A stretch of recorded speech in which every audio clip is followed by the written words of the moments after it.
কলিকাতা বিশ্ববিদ্যালয় BA fifth সেমিস্টারের সকল ছাত্রছাত্রী, তোমাদের যাদের হিস্টোরি সাবজেক্টটি পাস কোর্সে রয়েছে, অর্থাৎ হিস্টোরি ডিএসই A2 পেপারটি তোমাদের যাদের রয়েছে, তোমাদের জন্য আজকের এই ভিডিওটি খুবই গুরুত্বপূর্ণ হতে চলেছে। কারণ আজকের এই ভিডিওটিতে তোমাদের জন্য খুবই গুরুত্বপূর্ণ একটি বাছাই করা বড় 20 নম্বরের প্রশ্নের অ্যান্সার নিয়ে আলোচনা করব। কোশ্চেনটি ছিল 1830 সালের জুলাই বিপ্লবের কারণ ও ফলাফল আলোচনা করো। মোস্ট ইম্পর্ট্যান্ট একটি 20 নম্বরের কোশ্চেন। এই প্রশ্নটি কিন্তু তোমাদের এবছর পরীক্ষায় আসার সম্ভাবনা খুবই রয়েছে, তাই বলবো সম্পূর্ণ ভিডিওটি তোমরা দেখবে এবং অবশ্যই এই ভিডিওটি তোমাদের বন্ধুদের কাছে শেয়ার করে দিও। চলো তোমরা উত্তরটি দেখে নাও। উত্তরে দেখো, প্রথম পয়েন্ট বলা হয়েছে জুলাই বিপ্লবের কারণ। বলা হয়েছে ফ্রান্সে জুলাই বিপ্লব সংঘটিত হওয়ার পিছনে একাধিক কারণ ছিল। প্রথম দেখো পয়েন্ট রয়েছে পরস্পর বিরোধী ভাবধারা।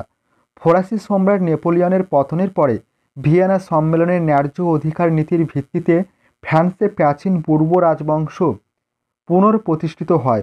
ফরাসি সম্রাট ষোড়শ লুইয়ের ভ্রাতা অষ্টাদশ লুই 1814 থেকে 1824 খ্রিস্টাব্দ সিংহাসনে বসেন। এই সময় ফ্রান্সের রাজনীতি খুবই জটিল হয়ে ওঠে এবং ফ্রান্সে পরস্পর বিরোধী মতাদর্শযুক্ত একাধিক রাজনৈতিক দলের আবির্ভাব হয়। পরবর্তী নেক্সট পয়েন্ট রয়েছে দেখো, উগ্র রাজতন্ত্র দলের উদ্ভব। ফ্রান্সের সিংহাসনে পূর্ব রাজবংশের পুনঃপ্রতিষ্ঠিত হয়। দেশত্যাগী অভিজাত ও যাজকেরা ফ্রান্সে ফিরে আসে। বিপ্লবের সময় তাদের ভূ সম্পত্তি বাজেয়াপ্ত করে কৃষকদের মধ্যে বন্টন করা হয় এবং তাদের বিশেষ অধিকার লোপ করা হয়। স্বদেশ প্রত্যাগত এইসব অভিজাত যাজকেরা বিপ্লবী আমলের সকল সংস্কার বাতিল করে তাদের পূর্বতন অধিকার ও পুরাতন তন্ত্র পুনঃপ্রতিষ্ঠায় উদ্যোগী হয়। এই উদ্দেশ্যে তারা রাজভ্রাতা ডিউক অব অর্টিয়েস এর নেতৃত্বে উগ্র রাজতন্ত্রী দল গড়ে তোলে। এই দলের বিরুদ্ধে ছিল উদারপন্থী দল ও প্রজাতন্ত্রী দল। তারা বিপ্লবী যুগের পরিবর্তনগুলিকে রক্ষা করার জন্য বদ্ধপরিকর ছিল। এই দলগুলির পরস্পরের সংঘাতে ফ্রান্সের অবস্থা জটিল হয়ে ওঠে। নেক্সট কারণ রয়েছে অষ্টাদশ লুইয়ের মতাদর্শ।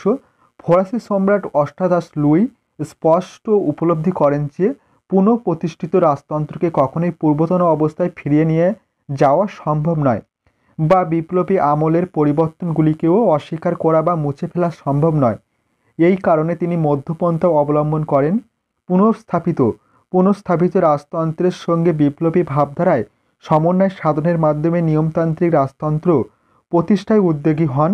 এই উদ্দেশ্যে 1814 খ্রিস্টাব্দে তিনি একটি শাসনতান্ত্রিক সনদ জারি করে আইনের চোখে সবার সমানাধিকার, ব্যক্তি স্বাধীনতা, সম্পত্তির অধিকার, দ্বিকক্ষ বিশিষ্ট আইনসভা এবং বিপ্লবী যুগের ভূমি সংস্কার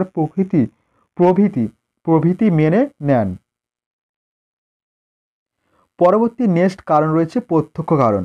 জুলাই বিপ্লবের প্রত্যক্ষ কারণ। 1830 খ্রিস্টাব্দে দশম চার্লস পলিগোনাক নামে জনৈক প্রতিক্রিয়াশীল ব্যক্তিকে তার প্রধানমন্ত্রী হিসেবে নিযুক্ত করেন। তিনি 1830 খ্রিস্টাব্দে 20 জুলাই অষ্টাদশ লুই প্রদত্ত 1814 খ্রিস্টাব্দের সনদ বাতিল করে দেন। 25 জুলাই পলিগন্যাক চারটি স্বৈরাচারী অর্ডিন্যান্স জারি করেন। এর দ্বারা 1. আইনসভা ভেঙে দেওয়া হয়। 2. সংবাদপত্রের স্বাধীনতায় বিলোপ করা হয়। 3. ভোটাধিকার সংকুচিত করা হয় এবং 4. অল্প সংখ্যক নাগরিকদের ভোটাধিকারের ভিত্তিতে নির্বাচনের দিন ঘোষিত হয়। পরবর্তী কারণ রয়েছে দেখো, বিপ্লবের সূচনা। এই অর্ডিন্যান্স জারির সঙ্গে সঙ্গে উদারপন্থী নেতা এলফ থিয়ার্স এর নেতৃত্বে প্যারিসের জনসাধারণ বিক্ষোভ ফেটে পড়ে। সাধারণ মানুষ, ছাত্র, শ্রমিকরা প্যারিসের রাজপথে প্রতিরোধ গড়ে তোলে। পূর্বতন জাতীয় রক্ষী বাহিনী বিদ্রোহীদের সঙ্গে যোগ দেয়। 27 জুলাই প্যারিসের জনতা পথে নামে। 28 জুলাই বিদ্রোহী জনতা প্যারিসের কর্তৃত্ব গ্রহণ করে। 30 জুলাই বিদ্রোহী জনসাধারণ দশম চার্লসকে সিংহাসনচ্যুত করে ওর্লিয়েস বংশের লুই ফিলিপকে ফ্রান্সের রাজা বলে ঘোষণা করে। এইভাবে মাত্র 3টি গৌরবময় দিনের 27 থেকে 29 জুলাই মাধ্যমে জুলাই বিপ্লব সম্পন্ন হয়। এর পরবর্তী নেক্সট কারণ রয়েছে দেখো দশম চার্লস। 1824 খ্রিস্টাব্দে অষ্টাদশ লুইয়ের মৃত্যু হলে তার ভ্রাতা ডিউক অব অর্টিয়েস তথা উগ্র রাজতন্ত্রী দলের ভূতপূর্ব নেতা দশম চার্লস সম্রাট উপাধি ধারণ করে সিংহাসনে বসেন। তিনি ঈশ্বর প্রদত্ত রাজতন্ত্র ও পুরাতনতন্ত্রের উগ্র সমর্থক ছিলেন। তার লক্ষ্য ছিল অষ্টাদশ লুই অনুসৃত মধ্যপন্থাকে বিসর্জন দিয়ে স্বৈরশাসন, অভিজাততন্ত্র ও ক্যাথলিক গির্জার প্রাধান্য স্থাপন। তিনি প্রায় বলতেন, আমি বরং কাঠচেরাই করে জীবন ধারণ করব, তবু ইংল্যান্ডের রাজার মতো ক্ষমতাহীন রাজা হব না। বিপ্লবের সময় যেসব অভিজাতদের জমি বাজেয়াপ্ত করা হয়েছিল, তিনি তাদের ক্ষতিপূরণের জন্য বিপুল অর্থ বরাদ্দ করেন। শিক্ষাক্ষেত্রে ধর্মযাজকদের অধিকার পুনঃপ্রতিষ্ঠা করেন এবং নির্বাচিত জেসুইটদের দেশে ফিরিয়ে এনে উচ্চ রাজপদে নিয়োগ করেন। পরবর্তী নেক্সট রয়েছে দেখো পয়েন্ট, বিপ্লবের গুরুত্ব বা ফলাফল বা প্রভাব। জুলাই বিপ্লবের গুরুত্ব বা ফলাফল বা প্রভাব। দেখো, প্রথম পয়েন্ট রয়েছে ফ্রান্সের অভ্যন্তরে জুলাই বিপ্লবের ফলাফল বা প্রভাব। ঐতিহাসিক লিপসনের মতে ফ্রান্সের ইতিহাসে জুলাই বিপ্লব এক অতি গুরুত্বপূর্ণ অধ্যায় রচনা করে।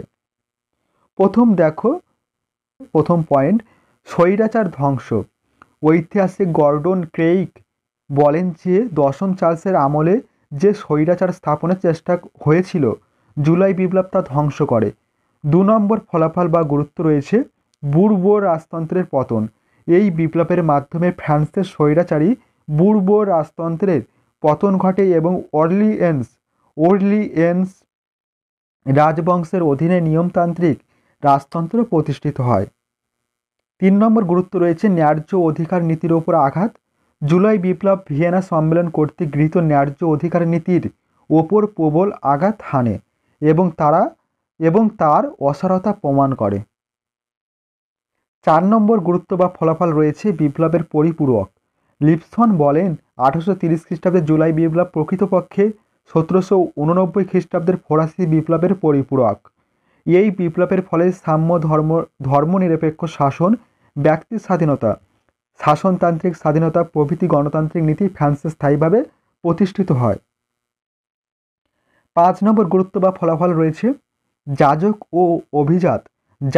ও অভিজাত সম্প্রদায়ের প্রাধান্য স্থাপনে ব্যর্থ। এই বিপ্লবের ফলে যাজক ও অভিজাত সম্প্রদায়ের প্রাধান্য স্থাপন বা পুরাতনতন্ত্রের পুনঃস্থাপনের সব উদ্যোগ চিরতরে ব্যর্থ হয় এবং ধনী বুর্জুয়া সম্প্রদায়ই রাষ্ট্র ক্ষমতা করায়ত্ত করে। পরবর্তী নেক্সট পয়েন্ট রয়েছে দেখো ফ্রান্সের বাইরে ফলাফল বা প্রভাব। দেখো, বলা হয়েছে জুলাই বিপ্লবের ঢেউ ফ্রান্সের সীমানা অতিক্রম করে ইউরোপের নানা দেশে আছড়ে পড়ে। মেটার্নিক ব্যঙ্গ করে বলেন যে ফ্রান্সের সর্দি হলে ইউরোপের হাঁচি হয়।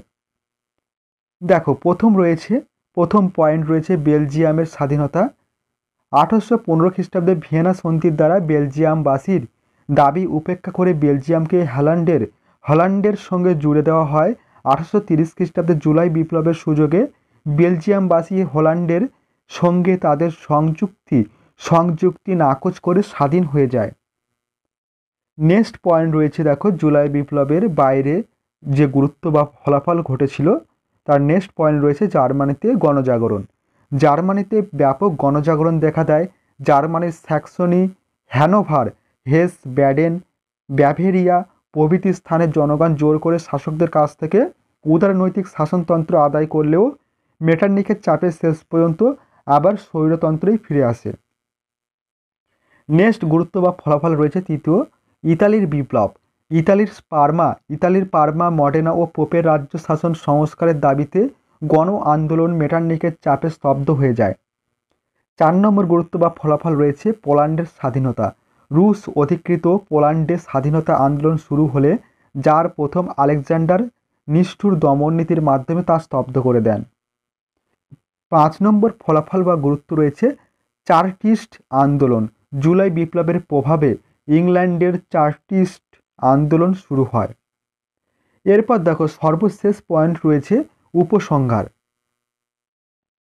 বস্তুত জুলাই বিপ্লব ইউরোপের সর্বত্র বিপ্লবী ভাবধারাকে জাগ্রত করলেও কোথাও জাতীয় আশা আকাঙ্ক্ষা চরিতার্থ করতে পারেনি।